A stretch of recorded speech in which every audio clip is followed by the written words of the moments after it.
Disney Channel is about to take its first anime journey of the new decade. Is it worth tagging along? Let's head off to the Owl House and find out.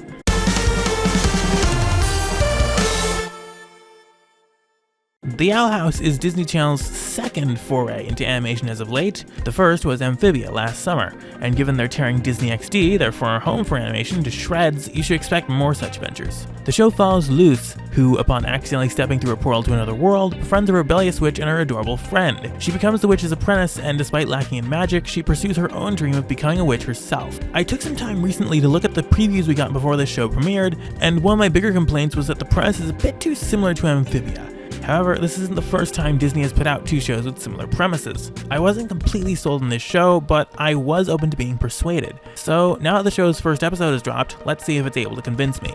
We start off with quite an epic scene as a witch takes down a giant dragon with equal parts bravery and wit. Or at least that's the vivid description we're getting from Luz, who's just casually holding a snake as she finishes up her book report in the principal's office for some soon-to-be-explained reason. Your book report is why you're in here. That's where the backup snakes were. It seems Luz gets pretty creative with her schoolwork, to put it nicely. A bit too creative for the blood of either Principal Hal or Luz's mother. Her dedication to meticulous creative accuracy on matters of the fantastic is becoming a bit of a problem for the school, and we're enjoying this mess right in the middle of their intervention. Luz is, as the flashbacks and to a lesser extent her mother explain, expressive, creative, and a bit unusual, but not weird in that ostracizing sense. We're still generally drawn towards her as a character rather than away from her, though that's probably an intentional and necessary bending of the trope.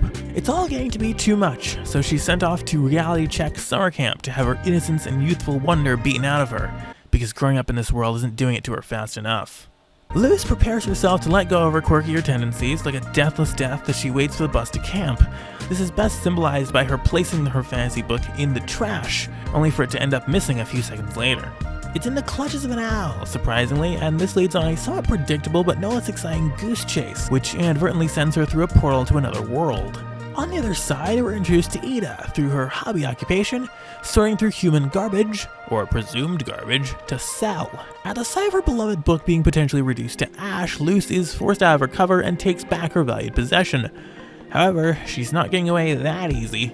The portal door disappears behind her and Luz finds herself stuck in this strange, fantastic, and slightly creepy new world. Luz fears for the worst once Ida catches up to her, but her worries are misplaced as she instead shows off some of her wares. This very direct response infomercial is cut off by what we're led to believe are police of some sort. Ida just gives off slightly creepy vibes in general, even though they're typically unwarranted in context. The voice actor choice really sells this very well. They eventually lose the bruiser and Ida takes Luz to the Owl House where she meets King, as I skipped through several minutes of this episode that I've covered previously in the previous video. After the initial greetings, Ida explains that Luz is important for completing a little quest to retake King's powerful crown. The reward for cooperating? The ticket home that just closed up earlier. She doesn't really have a choice. How else is she gonna get back home? So we're going to skip ahead to Luz and King breaking into the prison, the aptly named Conformatorium, to take that crown back.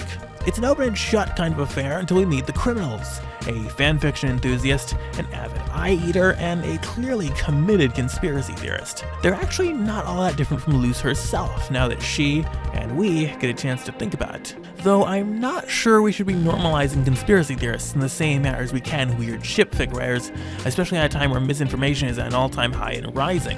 But this is a kid's show. They're not burdened with all that silly context and socio-political insight. What do 6 to 11-year-olds know about this sort of thing anyway? Yeah, she's really big into conspiracy theories. The world is a simulation! We're but playthings for a higher being! She's a real Bill Cipher in training, isn't she? I mean, Alex Hirsch's character is standing right there. I'm sure he could offer some pointers. Despite her attempts, she's not strong enough, physically, not emotionally, to free these misfit prisoners, so back to Ida and King's quest we go, as we finally unlock the contraband room and get King's crown back.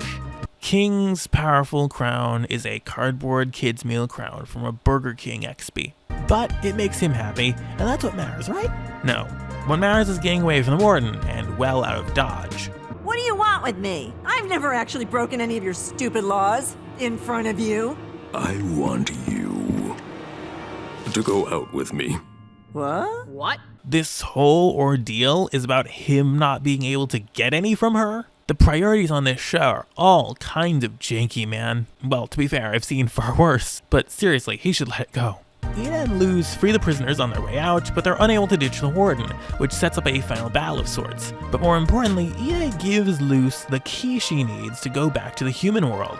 This is a pretty big moment, to be honest, as this is mission accomplished. This is it. If she wanted to, Luz could go back home right now, get out of this crazy place, and return to everything she knows. The bargain's been fulfilled. However, something in her heart is holding her back. Another preachy, moralistic speech riles up the escapees to fight back against the warden, and together they take him down.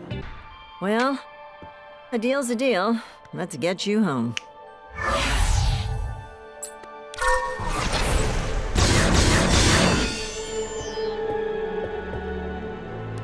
The last minute or so of the episode is probably one of the best, most carefully crafted minutes of the episode, as Luz ultimately decides that there's nothing much for her back home and wants to stay with Ida and King, willfully turning her back on everything she knows, and everything she knows will be coming, in order to pursue a far-fetched but potentially possible dream. The episode ends with a simple text message between Luz and her mom. "How's summer camp?" she asks. It's a chance for Luz and us to think about everything that's happened in this day and this episode, reflect on it, and tie it all together, disregarding the logistical aspects of how a phone would work in this dimension. King coming in and cuddling at the foot of Luz's mattress pad helps to better symbolize her conviction that she's made the right choice. "I think I'm gonna like it here," she replies. Upon first look, I felt the show's first episode was good. Good, but moralistic.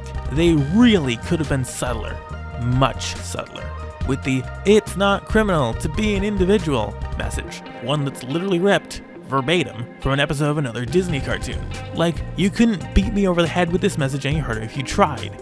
Well, unless you're PBS or something like that. Disney continues to be really solid at character development, and we see that over the course of this episode as all three of our main characters get ample time for development. We really get an opportunity to see everyone's personalities, and in the span of just a few short minutes each while we're at. It didn't take that long, it wasn't overly drawn out, but it was still engaging exposition that helped me to get to know these characters. Good creative character building and world building is so important, yet it seems increasingly harder and harder to come by in modern kids TV. At least from the US, that is. There's a bit of weirdness towards the end of this episode where it seems like there's stakes involved, but there actually really aren't any. It's kind of strange. It doesn't unsuspend your disbelief, but it's a weird way to do your plot. However, they did it just fine here, so I have no complaints. Despite my early concerns, the Owl House manages to jump the gap and be a really enticing, interesting, good show. I am thoroughly convinced at this show's promise, and they took the time to set things up early so we could invest in the further exploration of this world later on. It looks like Disney Channel is starting 2020 on the right foot, and I'm looking forward to see what they have in store for us next. You can explore more from the world of television with me every single week by hitting that subscribe button, and you can check out more of my reviews in the playlist I have down in the description. I'm Benzie Johnson Jr., I'm enthusiastic about television, and I'll see you next time.